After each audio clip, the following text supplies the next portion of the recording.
마태복음 6장 19절에서 34절 말씀을 저와 여러분이 함께 교독하시겠습니다. 마지막 절은 함께 봉독하시겠습니다. 제가 먼저 읽겠습니다. 너희를 위하여 보물을 땅에 쌓아두지 말라. 거기는 좀과 동록이 해하며 도둑이 구멍을 뚫고 도둑질하느니라. 동록이 해하지 못하며 도둑이 구멍을 뚫지도 못하고 도둑질도 못하느니라. 내 보물이 있는 그곳에는 내 마음도 있느니라. 눈은 몸의 등불이니 그러므로 내 눈이 성하면 온몸이 밝을 것이요 눈이 나쁘면 온몸이 어두울 것이니 그러므로 내게 있는 빛이 어두우면 그 어둠이 얼마나 더하겠느냐. 한 사람이 두 주인을 섬기지 못할 것이니 혹 이를 미워하고 저를 사랑하거나 혹 이를 중히 여기고 저를 경히 여김이라. 너희가 하나님과 재물을 겸하여 섬기지 못하느니라. 그러므로 내가 너희에게 이르노니 목숨을 위하여 무엇을 먹을까 무엇을 마실까 몸을 위하여 무엇을 입을까 염려하지 말라. 목숨이 음식보다 중하지 아니하며 몸이 의복보다 중하지 아니하냐. 공중의 새를 보라. 심지도 않고 거두지도 않고 창고에 모아들이지도 아니하되 너희 하늘 아버지께서 기르시나니 너희는 이것들보다 귀하지 아니하냐. 너희 중에 누가 염려함으로 그 길을 한 자라도 더 할 수 있겠느냐. 들의 백합화가 어떻게 자라는가 생각하여 보라. 수고도 아니하고 길쌈도 아니하느니라. 그러나 내가 너희에게 말하노니 솔로몬의 모든 영광으로도 입은 것이 이 꽃 하나만 갖지 못하였느니라. 오늘 있다가 내일 악구궁에 던져지는 들풀도 하나님이 이렇게 입히시거든 하물며 너희일까 보냐. 믿음이 적은 자들아. 그러므로 염려하여 이르기를 무엇을 먹을까 무엇을 마실까 무엇을 입을까 하지 말라. 이는 다 이방인들이 구하는 것이라. 너희 하늘 아버지께서 이 모든 것이 너희에게 있어야 할 줄을 아시느냐. 그런즉 너희는 먼저 그의 나라와 그의 의를 구하라. 그리하면 이 모든 것을 너희에게 더하시리라. 다 같이 읽겠습니다. 그러므로 내일 일을 위하여 염려하지 말라. 내일 일은 내일이 염려할 것이요 한날의 괴로움은 그날로 족하니라. 아멘. 제가 먼저 기도하고 말씀 나누겠습니다. 사랑의 하나님, 이 시간 주님께 모든 것 올려드립니다. 성령 하나님께서 친히 자정하여 주셔서 하나님의 말씀을 전하게 하여 주시옵소서. 하나님 듣는 자들의 귀를 열어주시고 하나님의 말씀을 깨닫는 지혜를 허락하시며 하나님 말하는 자나 듣는 자나 한 성령 안에서 하나 되게 하셔서 성령의 하나 되게 하심 가운데 주의 말씀을 나누고 듣게 하여 주시옵소서. 이 시간을 주님께 위탁하며 이 모든 말씀 우리 주 예수 그리스도의 이름으로 기도합니다. 아멘. 네, 오늘은 나의 참 공급자이신 하나님이라는 주제로 하나님의 말씀을 여러분과 나누고자 합니다. 우리는 5월부터 시작해서 계속해서 산상수훈 말씀을 보고 있습니다. 오늘은 그 예수님을 따르는 자들, 그리고 그 예수님 앞에 나와서 그 예수님의 말씀을 듣고 있는 자들에게 그리스도인의 그 재정관에 대해서 예수님이 말씀하시는 것들을 듣게 될 텐데요. 한 단체에서 이런 설문조사를 했습니다. 현대인들의 스트레스의 요인에 대한 설문조사를 했는데 응답자의 14%, 15%에 해당하는 사람들이 가족에 대한 책임감과 인간관계에 대한 어려움을 호소했죠. 그리고 저는 근데 사실 인간관계가 좀 가장 앞쪽에 나오지 않을까 생각을 했었는데 가장 아래쪽에 분포되어져 있는 걸 보면서 도대체 첫 번째는 무엇일까 궁금했습니다. 17%, 18%에 해당하는 사람들은 각각 집안일의 문제, 가까운 사람과의 관계에 대한 문제를 이야기했죠. 그리고 23%에 해당하는 응답자가 건강을 걱정하고 바쁜 일상을 걱정했습니다. 그리고 이 3위에 해당하는 24%, 25%에 해당하는 사람들은 가족과 일의 균형을 어떻게 지킬 것인가, 그리고 자기 자신에 대한 높은 기대감이 스트레스라고 했습니다. 그렇다면 2위에 해당하는 39%에 해당하는 사람들의 대답은 이러했습니다. 직장 생활이 나에게 가장 스트레스가 된다. 여러분 공감하시나요? 직장 생활 하시는 분들 공감되시죠? 네, 그렇다면 1위가 무엇이겠습니까? 바로 41%에 해당하는 사람들이 이렇게 응답했습니다. 재정적인 문제가 가장 큰 스트레스다. 굉장히 공감되죠. 우리의 삶에 있어서 돈이 없으면 우린 살아갈 수가 없습니다. 가장 필요한 것 중에 하나가 돈이죠. 돈이 없으면 우리는 일상생활을 할 수 없는 시대를 살고 있기 때문입니다. 현대인 대부분이요, 월급이라는 수입원에 의존해서 살아가고 있죠. 나의 필요와 그리고 나의 재정에 그 차액이 크기 때문에 스트레스가 굉장히 큰 것입니다. 빚을 낼 수도 있고 또 그 돈이 없음으로 인해서 나의 욕구를 충족시키지 못하는 그 스트레스를 다 느끼면서 살아가고 있다는 것이죠. 사실 우리의 삶을 살아가는데 정말로 돈은 필요합니다. 돈이 없으면 살아갈 수 없는 것이 현실이죠. 돈이 있으면 어떻습니까? 우리의 생활이 안정됩니다. 생활의 질도 높아지죠. 사도 바울은요, 이렇게 얘기했습니다. 돈을 사랑하는 것은 일만하게 뿌리이다 라고 말씀했죠. 돈이 없어서는 안 되는 것이지만 이 돈을 사랑하고 돈을 쫓아가는 삶을 살아가게 될 때는 우리의 삶을 악한 길로 인도한다라는 것입니다. 돈 때문에 사람이 죽고 또 돈 때문에 일가족이 자살하는 일들이 요즘 뉴스에서 종종 보게 됩니다. 그리고 돈 때문에 친구도 버리고 심지어 자기 자신까지 버리게 되는 이런 세상. 돈이 엄청난 힘을 가지고 있는 것처럼 보여집니다. 여러분들 그렇게 공감하시나요? 이렇게 돈이 세상을 움직여가고 있는 것 같은 이런 세상을 그때 당시 예수님이 가르침을 주고 있는 그 제자들과 그 무리들도요, 돈이 이 세상을 움직여가는 것 같이 보여지는 그런 세상을 살고 있었습니다. 그때나 지금이나 오늘 현재 예수님을 따라가기로 결정하고 예수님의 제자된 우리들도 그 생각 여전히 하고 있습니다. 돈이 이 세상을 움직여가는 것처럼 느껴지죠. 돈이 권력인 것처럼 느껴집니다. 돈이 이 세상을 끌고 가는 것처럼 보여집니다. 사람들은 그 돈에 끌려다니는 것처럼 보여집니다. 그런 세상을 향해서 그때나 지금이나 예수님이 말씀하시고자 하는 것이 있습니다. 오늘 이 본문을 통해서 예수님이 우리에게 무슨 말씀을 하실지 여러분 기대되시나요? 오늘 이 말씀을 통해서 예수님이 나에게 무슨 말씀을 하실지 여러분 기대하는 마음이 있으신가요?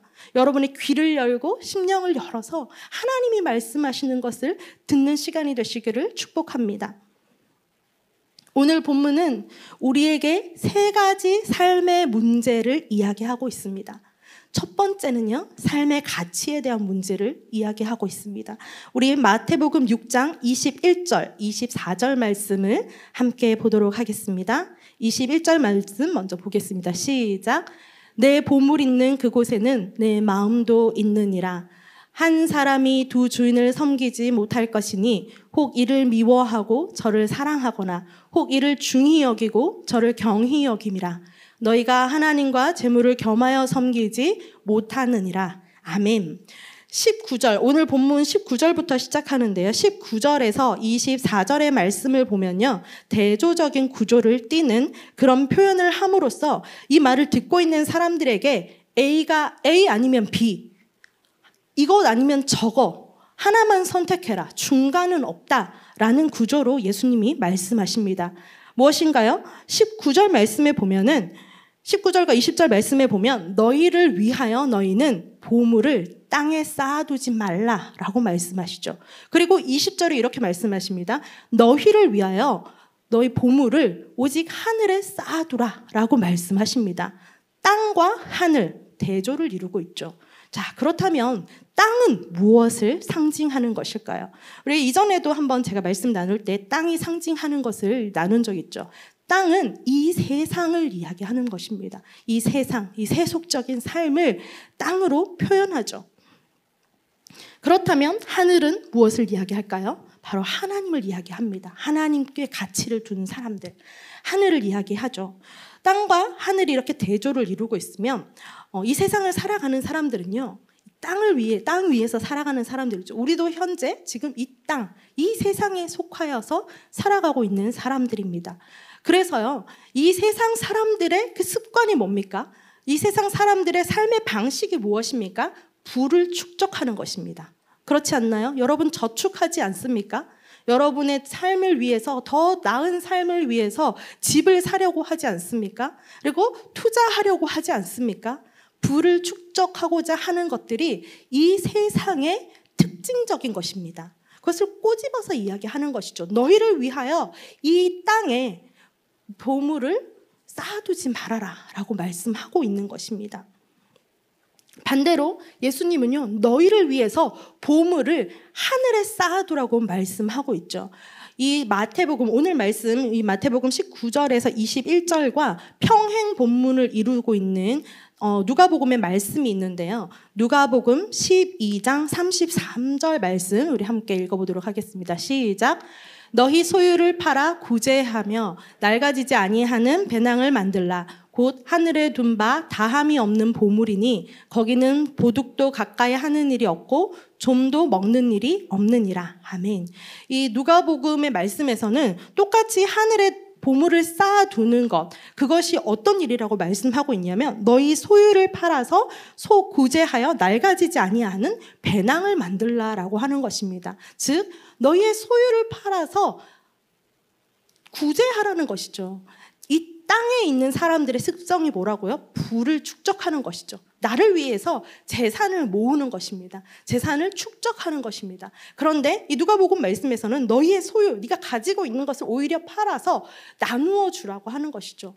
다른 사람을 섬기고 다른 사람들의 필요를 바라보라는 것입니다. 완전히 다른 개념의 것이죠. 대조적인 것입니다. 그런데 오늘 본문 마태복음에서는 똑같은 평행 본문이지만 마태복음에서는 누가복음처럼 소유를 팔아서 구제하라라는 말씀은 없습니다.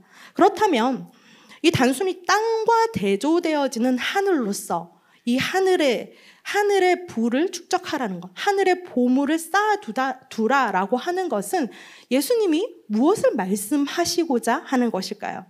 이것을 하나님 나라의 관점으로 우리가 해석할 수 있겠습니다. 너희를 위하여 보물을 땅에 쌓아두지 말아라. 땅에 쌓아두는 일은, 이것은 보물을 쌓아두는 것은 이 땅의 일이다. 이 세상의 이 세속적인 일이다라고 하는 것이죠. 너희는 땅의 일에 너희의 삶의 가치를 두지 말고 너희의 삶의 가치를 하늘에 두어라. 하나님께 두어라 라고 말씀하고 있는 것입니다.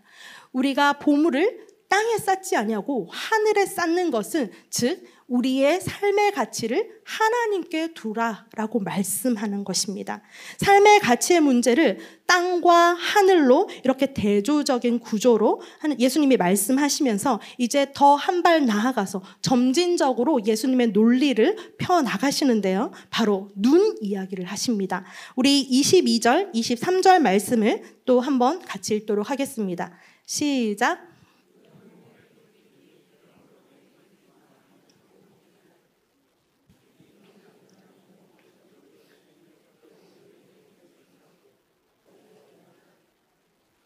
아멘.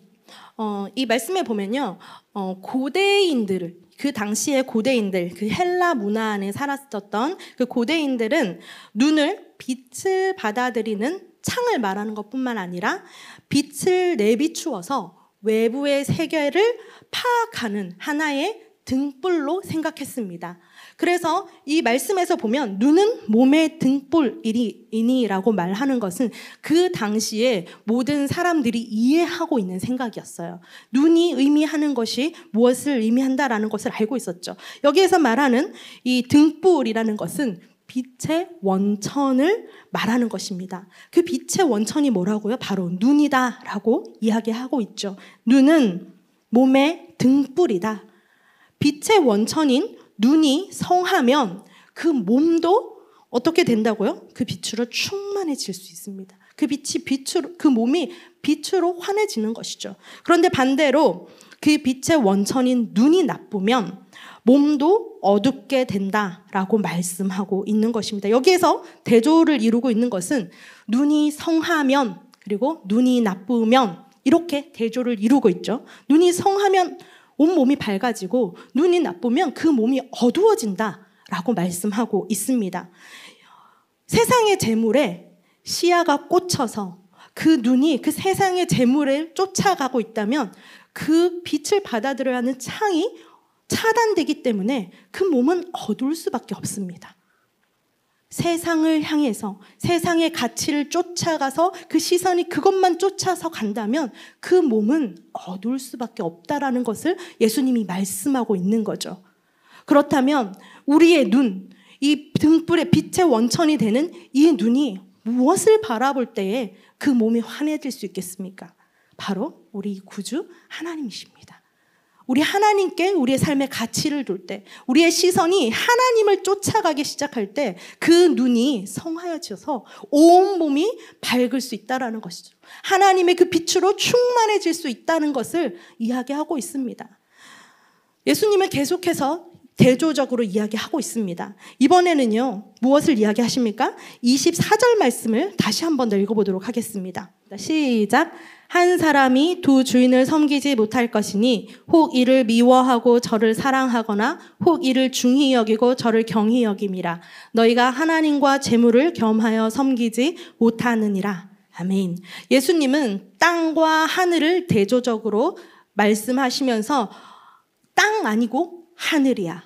너의 삶의 가치를 땅에 두지 말고 하늘에 둬야 돼 라고 먼저 말씀하셨죠. 그리고 우리의 눈을 들어서 이야기하시면서 너희의 눈은 성해야지만 너희의 온몸이 밝을 수 있어. 너희의 시선이 세상의 악한 것들, 세상의 이 재물을 쫓아가면 너희의 몸은 어두울 수밖에 없어. 그 삶은 피폐해지는 삶이야 라고 말씀하고 있는 것입니다. 그리고 마지막으로 예수님이 또 대조를 이루어서 말씀하시는 것은 뭐냐면 한 사람이 두 주인을 섬길 수 없다.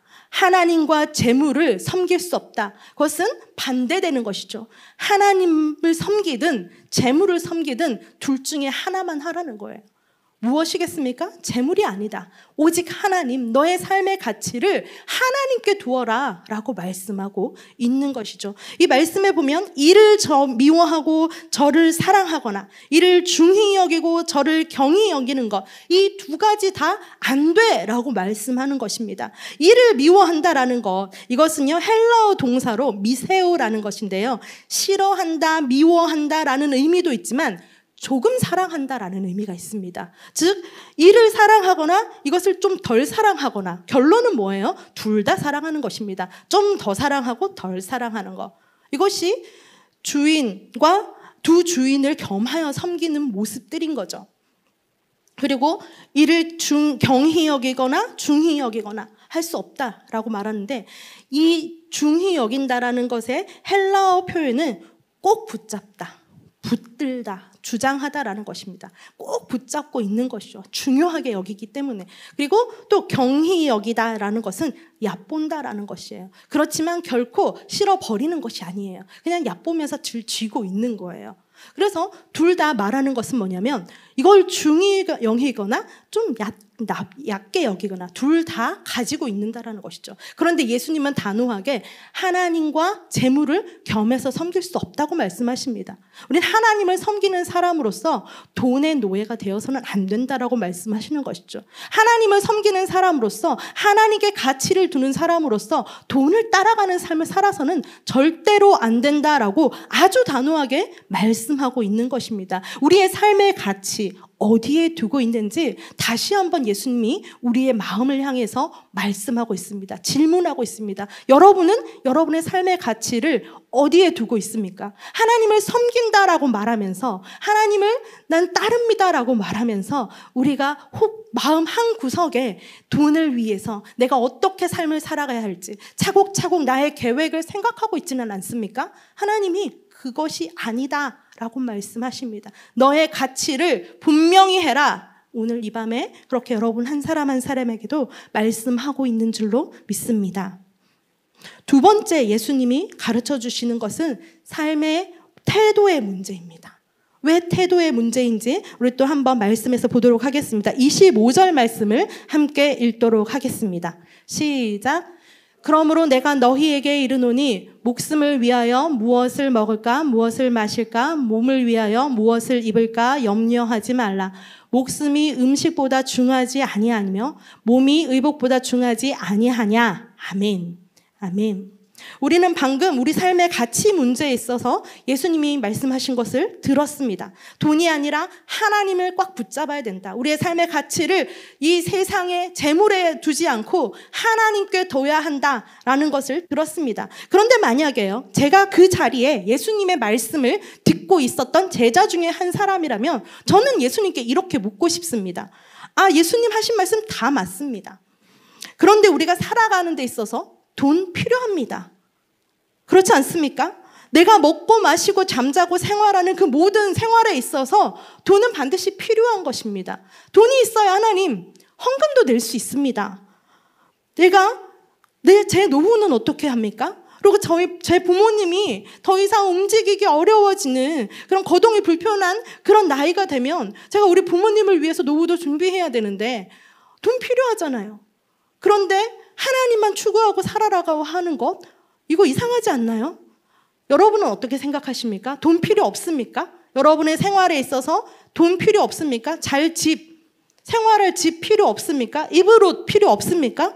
모든 것은 필요하지 않습니까? 전 예수님께 이렇게 질문하고 싶습니다. 그런데 예수님이 여기에서 이렇게 말씀하시는 것입니다. 네가 하는 그 모든 염려, 그것은 다 염려다. 네가 생각하고 있는 그거 다 염려다. 이렇게 말씀하고 있습니다. 목숨을 위해서 무엇을 먹을까? 무엇을 입을까? 목숨을 위해서 무엇을 먹을까? 무엇을 마실까? 그리고 몸을 위해서 무엇을 입을까? 염려하지 말아라. 그 목숨이 음식보다 중하고 몸이 의복보다 중하지 않냐? 네가 생각하는 거 그거 다 염려다 라고 말씀하고 계시는 겁니다. 여러분, 이 말씀에 어떤 마음이 드십니까? 내가 생각했던 그 모든 것은 염려에 불과했네요, 주님. 거기에 동의가 되십니까? 우리 주님은요, 너희의 목숨, 너희 몸을 위해서 걱정하는 것, 염려하는 것은 마치 불필요한 것처럼 말씀하고 있는 것 같습니다. 그러면서 예를 들어서 말씀하시기 시작하죠. 26절에서 30절 말씀을 또 다시 한번 같이 읽도록 하겠습니다. 시작. 공중의 새를 보라. 심지도 않고 거두지도 않고 창고에 모아 들이지도 아니하되 너희 하늘 아버지께서 기르시나니 너희는 이것들보다 귀하지 아니하냐. 너희 중에 누가 염려함으로 그 키를 한 자라도 더할 수 있겠느냐. 또 너희가 어찌 의복을 위하여 염려하느냐. 들의 백합화가 어떻게 자라나는가 생각하여 보라. 수고도 아니하고 길쌈도 아니하느니라. 그러나 내가 너희에게 말하노니 솔로몬의 모든 영광으로도 입은 것이 이 꽃 하나만 갖지 못하였느니라. 오늘 있다가 내일 아궁이에 던져지는 들풀도 하나님이 이렇게 입히시거든 하물며 너희일까 보냐. 믿음이 적은 자들아. 아멘. 예수님이 공중의 새를 예를 들어서 말씀하시죠. 저 공중의 새가 혼자 살아가는 것 같냐? 아니다. 내가 기르고 있다. 내가 기르고 있다라고 말씀하고 있죠. 너희들은 이 새보다 더 귀하지 아니하냐. 내가 하늘 아버지가 되어서 이 새를 기르고 있는데 이 새보다 너희가 더 귀하지 아니하냐? 지금 이 말씀을 하고 있습니다. 그런데요, 우리가 이 말씀을 보면서도 오해하지 않아야 할 것이 있습니다.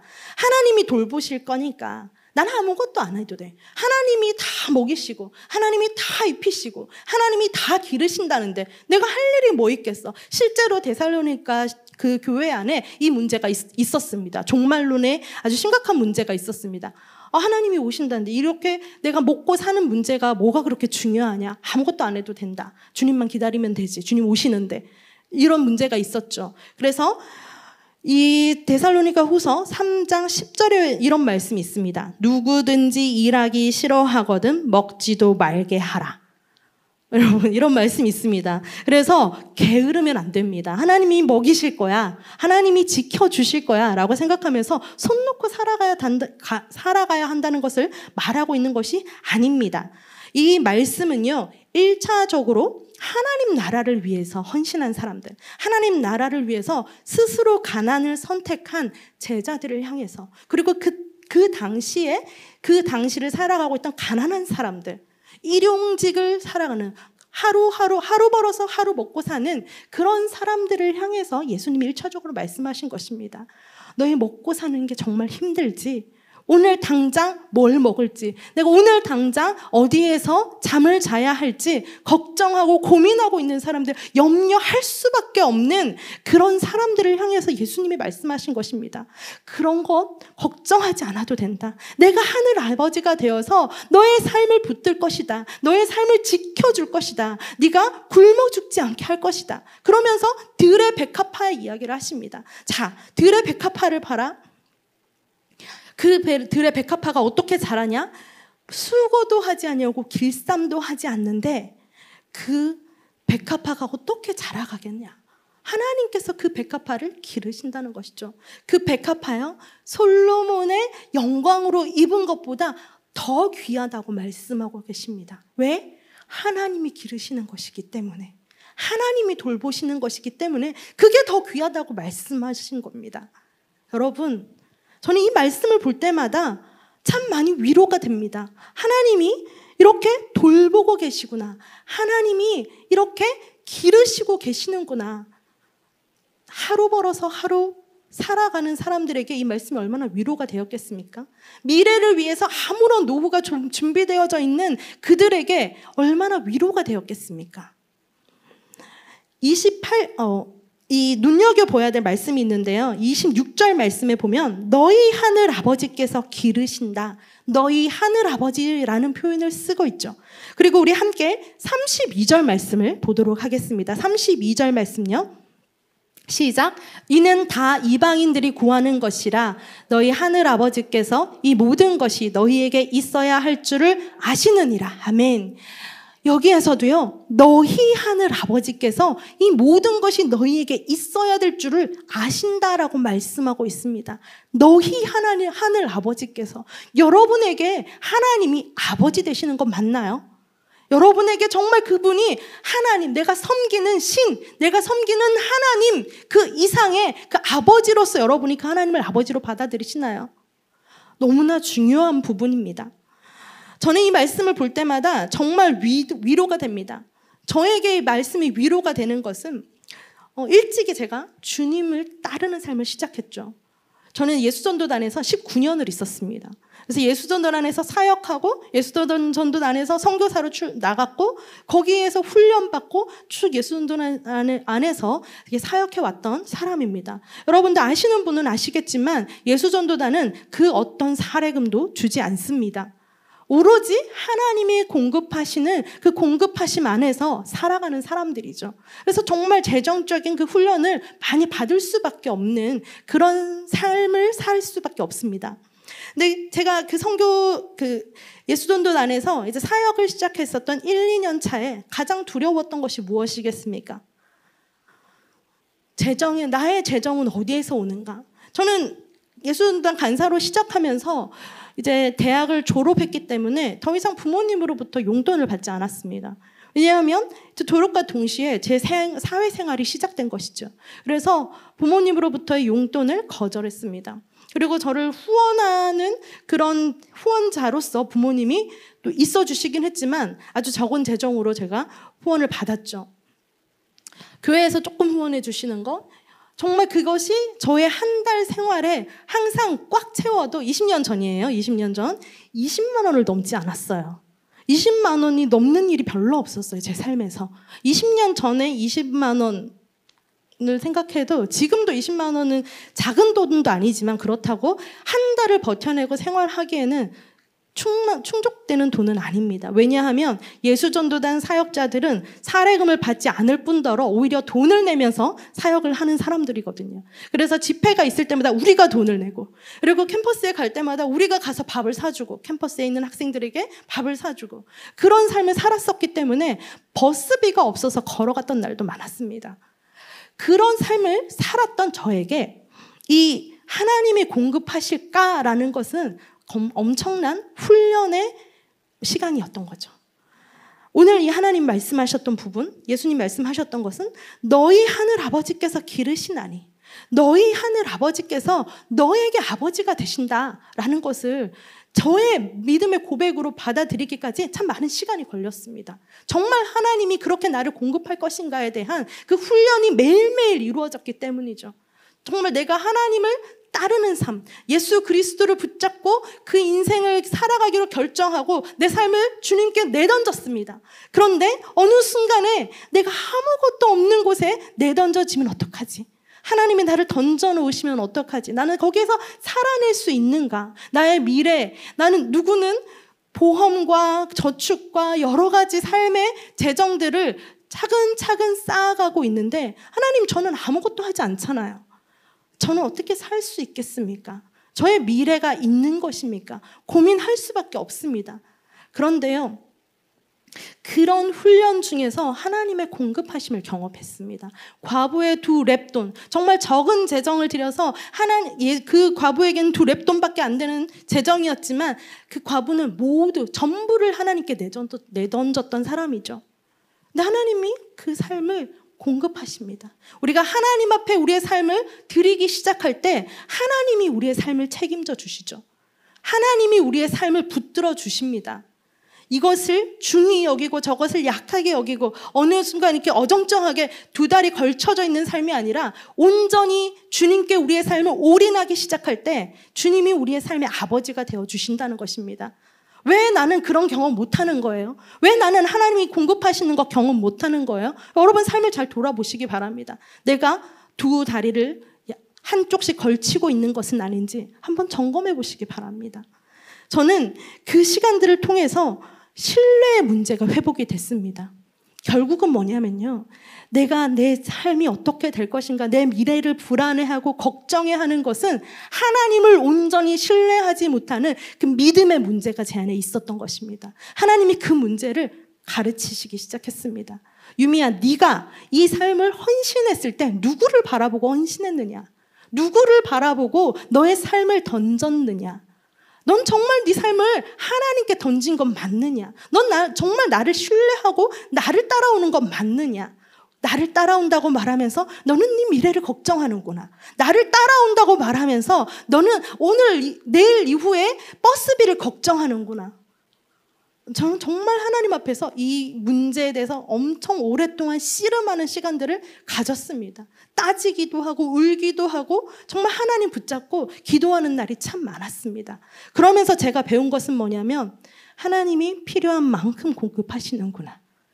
필요한 만큼 하나님께서 채워주시는구나 였습니다. 제가 그것을 5년 동안 훈련하고 나서 선교지를 가기로 결정했습니다. 여전히 저에게 일정하게 후원이 들어오지 않았지만 그럼에도 불구하고 제가 5년 동안 배운 것은 하나님이 필요한 만큼 주신다라는 것이었습니다. 내 삶을 채우는 것은 사람이 아니라 하나님이다라는 것을 훈련했기 때문입니다. 여러분, 하나님께서 저와 여러분의 아버지 되시는 줄로 믿습니다. 여러분의 신뢰를 하나님께 두시기 축복합니다.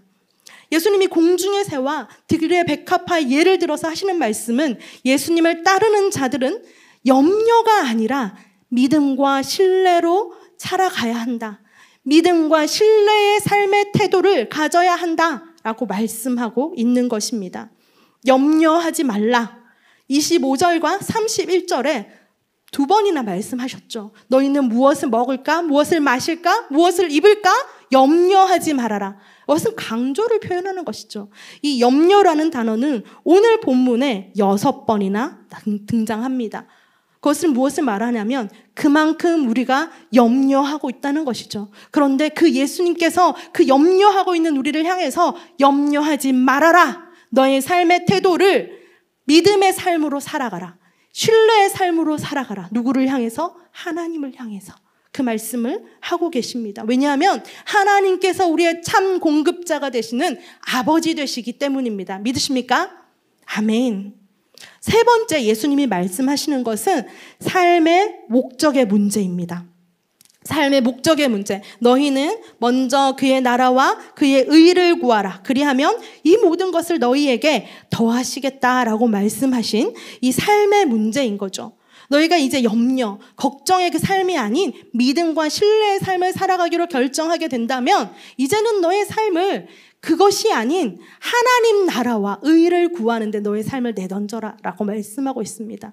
너의 삶의 목적을 하나님 나라와 하나님의 의를 구하는데 던져라 라고 하는 것이죠. 그래서 이 모든 것이 다 필요한 거 하나님이 아신다. 왜? 너의 아버지 되시기 때문에. 그러니까 그런 염려하지 말아라. 너는 오직 하나님 나라와 그의 의를 위해서 살아가라 라고 말씀하고 있습니다. 하나님 나라가 여기에 임하고 있는 거 맞습니까? 하나님 나라가 여기에 있습니까? 하나님 나라는 하나님의 통치가 임하는 곳이죠. 하나님의 다스림이 있는 곳입니다. 하나님의 다스림이 있는 이곳이 바로 하나님 나라인 줄로 믿습니다. 하나님의 의를 이루는 것은 무엇입니까? 하나님의 의를 이룬다는 것은 하나님의 뜻이 이루어지는 것입니다. 하나님의 뜻이 이루어지는 것 가운데 우리의 삶을 드리는 것이죠. 여러분의 기도를 한번 봅시다. 여러분의 기도의 90%가 무엇을 위해서 기도하고 있습니까? 나의 가정, 나의 자녀, 나의 부모님, 우리 집의 문제들, 그리고 나랑 가까이에 있는 사람들, 그리고 교회, 이렇게 시작하지 않습니까? 여러분의 기도가. 이제부터 여러분의 기도를 좀 바꾸셨으면 좋겠습니다. 먼저 그의 나라와 그의 의를 구하는 기도를 먼저 하시기 바랍니다. 먼저 열방을 위해서 기도하시기를 바랍니다. 먼저 하나님의 뜻이 이루어지기를 위해서 기도하시기를 바랍니다. 먼저 하나님의 교회를 위해서 기도하시길 바랍니다. 여러분을 위한 기도, 여러분의 가정을 위한 기도 마지막에 하십시오. 왜냐하면 그 기도는 반드시 할 기도이기 때문입니다. 그래서 여러분이 먼저 구해야 할 것은 하나님의 나라와 그의 의를 먼저 구하시기를 축복합니다.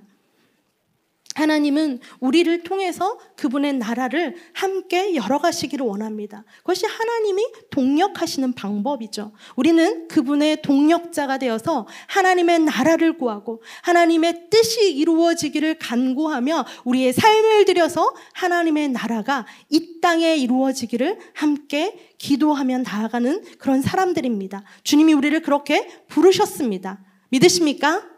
아멘. 말씀을 맺겠습니다. 오늘 우리는 본문을 통해서 3가지 삶의 문제에 대해서 함께 보았습니다. 삶의 가치의 문제에 대해서, 삶의 태도의 문제에 대해서, 그리고 삶의 목적의 문제에 대해서 함께 보았습니다. 우리의 삶의 가치는 하나님께 두어야 합니다. 우리의 삶의 태도는 믿음과 신뢰의 삶의 태도를 취해야 할 줄로 믿습니다. 우리의 삶의 목적은 하나님의 나라와 그의 의를 구하는 것입니다. 아멘. 우리 함께 찬양하시겠습니다.